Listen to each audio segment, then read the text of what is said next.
ತಿಳಿಸಾರು ಇಲ್ಲ ರಸಮ್ ಅಂದ ತಕ್ಷಣ ನಮಗೆ ಹೆಚ್ಚಾಗಿ ನೆನಪಾಗೋದು ಟೊಮೆಟೊ ರಸಮ್. ಈ ದಿನ ನಾನು ಒಂದು ವಿಭಿನ್ನವಾದಂಥ ನುಗ್ಗೆಕಾಯಿಯ ರಸಮ್ ರೆಸಿಪಿಯೊಂದಿಗೆ ಬಂದಿದ್ದೇನೆ. ನೋಡೋಣ ಈ ರೆಸಿಪಿಯನ್ನು. ಒಂದು ಕುಕ್ಕರ್ ಪಾತ್ರೆಗೆ 4 ನುಗ್ಗೆಕಾಯಿನ ಈ ರೀತಿ ಹೆಚ್ಚಿ ಹಾಕಿದ್ದೇನೆ. ಅದರ ಜೊತೆಗೆ 2 ಟೊಮೆಟೊ, ಹಾಗೆ 1/4 ಕಪ್ ಆಗುವಷ್ಟು ಮಸೂರ್ ದಾಲ್. ಇಲ್ಲಿ ನೀವು ತೊಗರಿಬೇಳೆ ಹೆಸರುಬೇಳೆ ಯಾವುದನ್ನು ಕೂಡ ಬಳಸ್ಬೋದು. ಇವೆಲ್ಲವೂ ಮುಳುಗುವಷ್ಟು ನೀರನ್ನು ಹಾಕಿ ಇದಕ್ಕೆ ಒಂದು 1/4 ಚಮಚ ಆಗುವಷ್ಟು ಅರಿಶಿನ, ಅರ್ಧ ಚಮಚ ಆಗುವಷ್ಟು ಉಪ್ಪನ್ನು ಹಾಕಿ ಕುಕ್ಕರ್ ಮುಚ್ಚಳವನ್ನು ಮುಚ್ಚಿ 3 ವಿಸಿಲ್ ಹೊಡೆಸಬೇಕು. ಅಂದರೆ ಇವೆಲ್ಲವನ್ನು ಚೆನ್ನಾಗಿ ಬೇಯಿಸ್ಕೊಳ್ಬೇಕು. ಇವೆಲ್ಲ ಬೇಯಿಸಲಿಕ್ಕೆ ಇಟ್ಟು ಇದಕ್ಕೆ ಬೇಕಾಗುವಂಥ ಮಸಾಲೆಯನ್ನು ರೆಡಿ ಮಾಡ್ಕೊಳ್ಳೋಣ.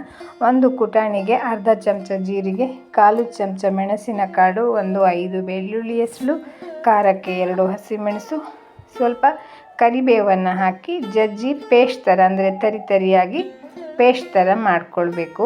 ನೀವು ಮಿಕ್ಸಿ ಜಾರಿಗೂ ಕೂಡ ಹಾಕಿ ಪೇಸ್ಟ್ ಥರ ಮಾಡ್ಕೊಳ್ಬೋದು. ನೋಡಿ, ಈ ರೀತಿಯಲ್ಲಿ ಇರಬೇಕು. ಅಂದರೆ ಇದಕ್ಕೆ ಯಾವುದೇ ರೀತಿಯಾದಂಥ ರಸಮ್ ಪೌಡ್ರೆಲ್ಲ ಬೇಡ, ಇದನ್ನೇ ಹಾಕಿ ಕುದಿಸ್ಲಿಕ್ಕಿದೆ. ಹಾಗೆ ಇಲ್ಲಿ ನುಗ್ಗೆಕಾಯಿ ಮತ್ತು ಟೊಮೆಟೊ ಕೂಡ ಚೆನ್ನಾಗಿ ಬೆಂದಿದೆ. ತುಂಬಾ ಸಾಫ್ಟಾಗಿರಬೇಕು ಇದು. ಈ ರೀತಿ ಸ್ಮ್ಯಾಶರ್ ಸಹಾಯದಿಂದ, ಇಲ್ಲ ನೀವು ಸೌಟನ್ನು ಕೂಡ ಬಳಸ್ಬೋದು, ಸ್ಮ್ಯಾಶ್ ಮಾಡ್ಕೊಳ್ಳಿ. ನಂತರ ಇದನ್ನು ಒಂದು ಜರಡಿಯ ಸಹಾಯದಿಂದ ಸೋಸ್ಕೊಳ್ಬೇಕು. ಅಂದರೆ ನಮಗೆ ಇಲ್ಲಿ ಇದರ ತಿಳಿಯ ಅಗತ್ಯ ಮಾತ್ರ ಇದೆ.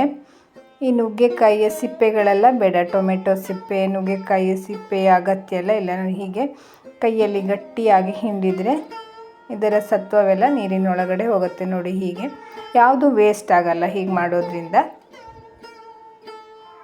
ಗಟ್ಟಿಯಾಗಿ ಹಿಂಡಿ ರಸವನ್ನೆಲ್ಲ ತೆಗೆದು ನೋಡಿ, ಇಷ್ಟು ಆಯಿತು. ನಂತರ ಇದಕ್ಕೆ ಒಂದು ಒಗ್ಗರಣೆಯನ್ನು ಹಾಕೋಣ. ಒಗ್ಗರಣೆಗೆ ಒಂದು ಅಗಲವಾದ ಪಾತ್ರೆಗೆ ಒಂದು 2 ಚಮಚ ಆಗುವಷ್ಟು ತುಪ್ಪ, ಅರ್ಧ ಚಮಚ ಜೀರಿಗೆ, ಅರ್ಧ ಚಮಚ ಸಾಸಿವೆ ಚೆನ್ನಾಗಿ ಸಿಡಿದ ಮೇಲೆ ಖಾರಕ್ಕೆ ಒಂದು ಕೆಂಪು ಮೆಣಸು, ಚಿಟಿಕೆ ಇಂಗು, ತುಪ್ಪದೊಳಗಡೆ ಇವೆಲ್ಲವನ್ನು ಚೆನ್ನಾಗಿ ಹುರಿದು ಆದಮೇಲೆ ಇದಕ್ಕೆ ನುಗ್ಗೆಕಾಯಿಯ ತಿಳಿಯನ್ನು ಸೇರಿಸಬೇಕು. ಹಾಗೆ ಇಲ್ಲಿ ಇದಕ್ಕೆ ಬೇಕಾಗುವ ಮಸಾಲೆಯನ್ನು ಕೂಡ ನಾವು ರೆಡಿ ಮಾಡಿ ಇಟ್ಕೊಂಡಿದ್ದೇವೆ. ಅದನ್ನು ಪೂರ್ತಿಯಾಗಿ ಹಾಕಿ ಇದಕ್ಕೆ 1 ಚಮಚ ಉಪ್ಪು, ಹಾಗೆ ಪುನಃ ಮತ್ತೆ 1/4 ಚಮಚ ಆಗುವಷ್ಟು ಅರಿಶಿನ, ಮೇಲುಗಡೆಯಿಂದ ಕರಿಬೇವನ್ನು ಹಾಕಿ, ಹಾಗೆ ಹುಣಸೆ ಹಣ್ಣಿನ ರಸವನ್ನು ಕೂಡ ಮುಂಚೆನೇ ನೆನೆಸಿ ಇಟ್ಕೊಂಡ್ರೆ ರಸ ಚೆನ್ನಾಗಿ ಬಿಡುತ್ತೆ. 1 ಚಮಚ ಆಗುವಷ್ಟು ಬೆಲ್ಲವನ್ನು ಹಾಕಿದ್ದೇನೆ. ಬೆಲ್ಲವನ್ನು ಹಾಕಿ ರುಚಿ ಬ್ಯಾಲೆನ್ಸ್ ಆಗುತ್ತೆ. ಇದು ರಸಮ್ಮಿನ ಹದವನ್ನು ನೋಡಿ ನೀವು ನೀರನ್ನು ಹೆಚ್ಚು ಕಡಿಮೆ ಮಾಡ್ಕೊಳ್ಳಿ. ಒಂದು 10 ನಿಮಿಷಗಳ ಕಾಲ ಮಧ್ಯಮ ಉರಿಯಲ್ಲಿ ಚೆನ್ನಾಗಿ ಕುದಿಸಬೇಕು. ಬಹಳನೇ ರುಚಿಯಾಗಿರುತ್ತೆ. ಅನ್ನದೊಟ್ಟಿಗೆ ಒಂದಲ್ಲದೆ ಹಾಗೇನೂ ಕುಡಿಬೋದು. ಶೀತ ಕೆಮ್ಮುಗಳೆಲ್ಲ ಇದ್ದಾಗ ಬಿಸಿ ಬಿಸಿಯಾಗಿ ಮಾಡಿಕೊಂಡು ಕುಡಿಬೋದು.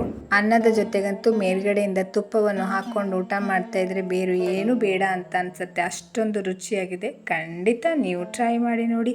ಹಾಗೆ ಇದೇ ರೀತಿಯ ಹೊಸ ಅಡುಗೆಯನ್ನು ನೋಡೋಕ್ಕೆ ಪರಿಶ್ರಮ ಕಿಚನನ್ನು ಲೈಕ್ ಮಾಡಿ, ಕಾಮೆಂಟ್ ಮಾಡಿ, ಸಬ್ಸ್ಕ್ರೈಬ್ ಮಾಡೋದನ್ನಂತೂ ಖಂಡಿತ ಮರಿಬೇಡಿ. ಧನ್ಯವಾದಗಳು.